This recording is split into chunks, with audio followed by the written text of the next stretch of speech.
New KFC Double Down. Mula sa kanyang pagsilang, kailangan niya ang alaga ng pagmamahal. Alaga ng pebya at sa tamang panahon, alarang Propan TLC. Simulan ang tamang lusog sa tulong ng Propan TLC Drops. May vitamins and minerals, tulong sa tamang paglaki, lakas at linaw ng isip sa tamang panahon. Yan ang tamang lusog for children. Simulan sa Propan TLC Drops, tulong sa tamang lusog for children. Sa unang hirit, isang totoo ang unang hirit, ang saya-saya.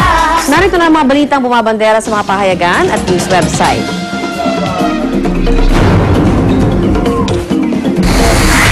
Sa GMAnews.tv, iniimbisigahan na rin ng DILG ang posibleng pagkakaroon ng kasabwat sa ilang government offices ng mga carjacking o carnapping group. Wala nang ibang idinitalya si Secretary Jessie Robredo ukol dito. Pero anya, posibleng sa tanggapan pa lang ng vehicle registration ay may nagaganap na raw na sabwatan. Sa Inquirer.net naman, patay sa ambush sa Palawan ang RMN radio broadcaster na si Gerardo Ortega kahapon. Pinagbabaril ang biktima habang nasa isang tindahan. Ang gunman na kinilalang si Marlon Dicamata na corner naman agad ng bodyguard ni Ortega at ng mga bumbero na nasa lugar. Nakatakas naman ang isang kasama ni Dicamata. Sa Philippine Star, dating Military Comptroller Carlos Garcia nawawala raw. Si Senator Antonio Trillanes IV ang nakatanggap ng impormasyong mula sa kanya raw na source.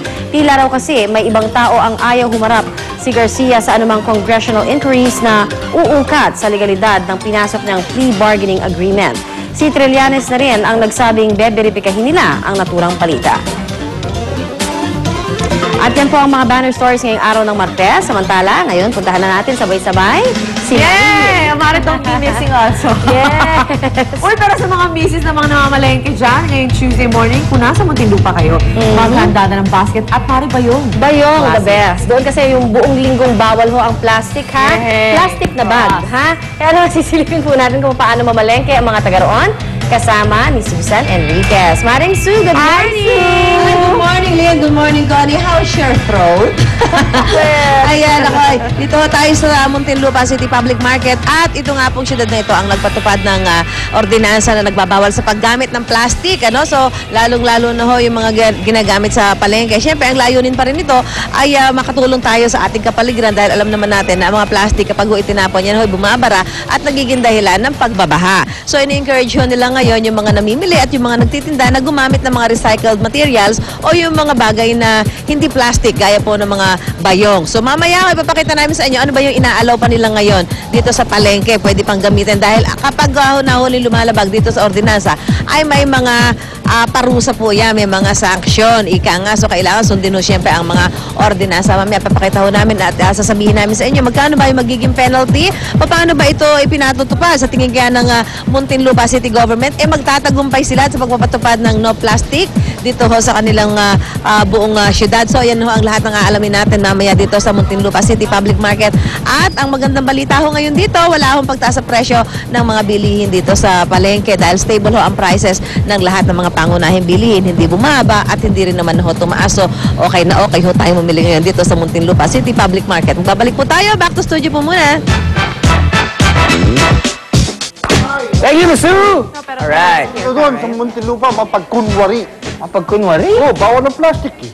Ikaw talaga, pumapunchline ka na naman. Asan ang legs mo? Andito. Sige, shake mo yung buhok mo. Okay, mga kapuso. Hindi lang matsete po ang bagong telefantasyang napapanood sa GMA. Sa mga loyal kapuso sa hapon, tiyak na panood nyo na po ang unang episode ng Alakdana. Napanood ko yung kahapon, Drew. Nakakaawa naman yung bata yun. Bakit Pero naman? maganda, ha? Ano maganda? Sino maganda? Si Monica. Si Monica. Doon, si Monica.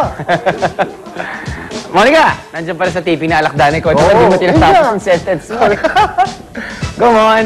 Hi, paring Drew. Hi, Arn. Ako, thank you naman. Ang agang-agang ginawa nyo, or you made by morning. Thank you so much for that. Pero kung kahapon nga, di ba, silip sa taping ng Machete ating ginawa ngayon, isa na naman yung silip sa taping ng isa na naman sa pinakabagong aabangan natin tuwing hapon.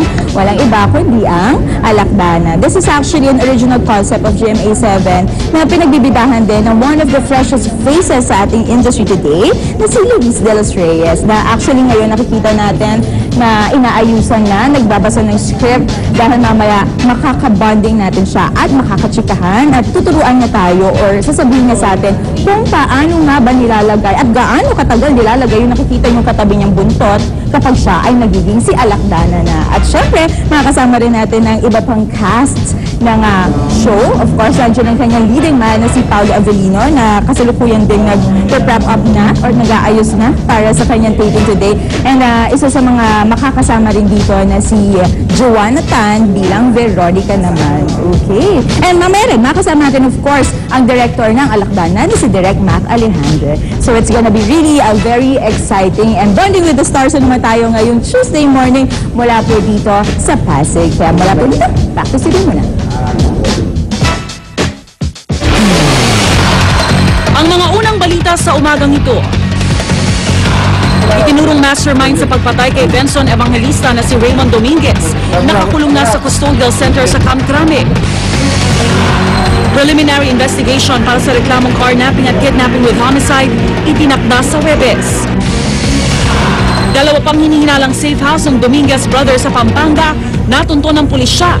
Mga sasakyan at sari-saring piyesa na diskubre.